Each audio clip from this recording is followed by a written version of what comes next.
Good morning, everyone. Fáilte roimh. I'm delighted to be here today to open this Games Development Conference. Today's Games Development Conference is a unique occasion in the GAA Games calendar, where we have representatives of all the Gaelic Games families under one roof. We're joined here by coaches from hurling, Gaelic football, camogie, ladies Gaelic football, handball and rounders.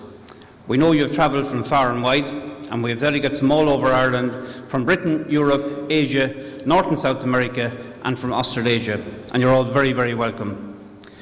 It's a historic day for the Association in a number of different ways. Later today, Pat Daly, just following me indeed, will present the Association's framework for coaching and coach development called the Coach 10 model. Now, this framework has evolved in Pat's thinking over a 30-year period.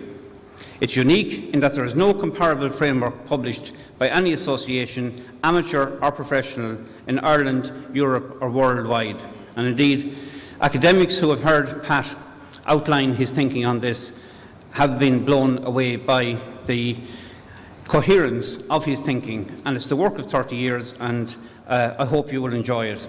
In addition, we will outline today how we're growing our support for our coaches. Both Jimmy Darcy and Michael Martin will present on the structure and resources we've created to support our coaches both now and into the future. We have a fantastic lineup of speakers today. We're constantly in debt to them. The lineup arranged before us today represents the pinnacle of coaching endeavour across Gaelic Games and a variety of other sports nationally and internationally. I'd like to congratulate them on their coaching success, thank them for coming here to share their expertise with us, and thank them also for the diligent preparation they've undertaken. I'm sure you will enjoy their contributions. The GAA Games Development Policy differentiates between child, youth and adult players. This conference today focuses on the development of our adult players and represents the first complete cycle through child, youth and adult.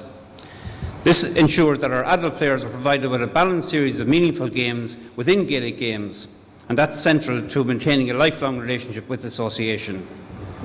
It will ensure also that when our playing days are behind us, there are rewarding experiences regardless of what path is chosen, whether it is as a coach, an administrator, match official or supporter.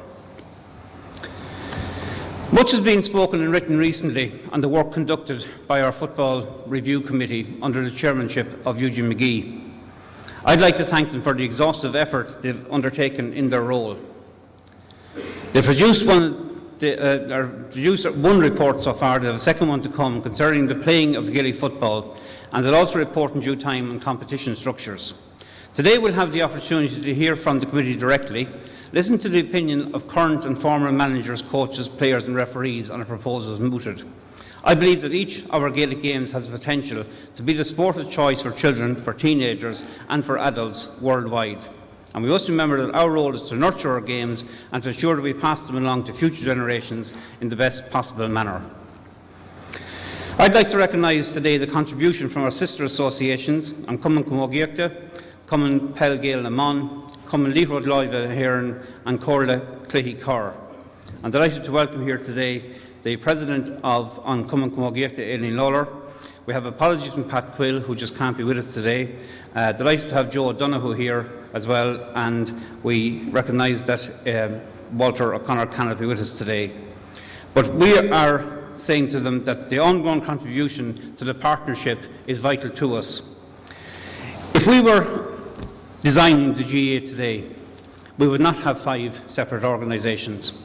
We have 5 separate parts to us. We have our mainstream Gaelic Games with hurling and football, we have camogie, ladies football, handball and rounders. And if somebody was starting off today, we would all be under the one umbrella. The unfortunate historical fact is that the GAA was founded in 1884, on Cumann Camogie in 1904, handball and rounders were with us from the start, and ladies football only officially got off the ground in 1974.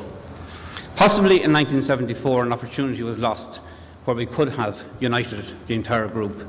But recognising the fact that that presents difficulties to us, and recognising too that in the time of our presidencies, Aileen Lawler, Pat Quill and I have decided since last April to work together to remove any barriers that exist to the promotion of our Gaelic Games, field games. by virtue of the fact that we are heading 3 separate organisations at the moment. So our contribution there is we're going to work to make sure that every child has an opportunity to play Gaelic games, and we are delighted that, I'm delighted particularly that Aileen and Pat are cooperating fully with that.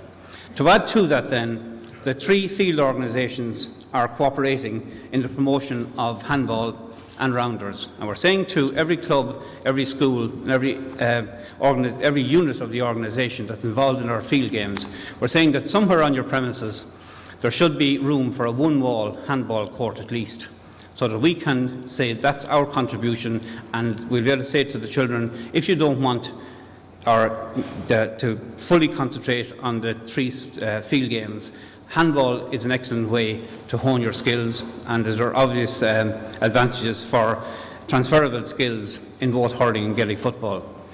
And then we're saying that we have this sleeping silent partner or 6th sport of rounders that most of us have played at some stage in our lives, but we've never fully engaged with. And what I'm saying to every unit of the GAA is that when you're having a fun day or an activity, just downtime, it's probably the most inclusive game in the world, and our contribution to the promotion of rounders is that I want our units to make that the sport of fun in our fun day activities. Outside of the auditorium today, we have a specially constructed GA zone where representatives of these associations can be engaged with. I'd urge you to drop by, say hello, and see the variety of resources and activities presented here today. Today is the result of work by Peter Horgan, our Education Officer who just met, under the directorship of Pat Daly in the Games Department, and the Games Development Chairman, Micheál Martin, is the man on the right of the podium as you look at it. I promised here last year in my final speech as Chairman of Coaching and Games that as Rúcht on, I would find someone younger and brighter to take over from me. I've done that. It was actually dead easy to do, but Micheál worked in Croke Park for a while. He knows the ropes, he knows the team here, and I know he's going to do an excellent job in the coming 3 years. I want to wish you well today. I hope you enjoyed the presentations. I want you to know that we value every single person who comes here today and everyone who works for the 5 organisations that make up the family of Gaelic Games. We hope you enjoyed the day. I hope that the conference is of interest to you, and I know that you'll pick up useful tips. I want to thank the team for organising it and wish you well in your deliberations today. Gormila Magav.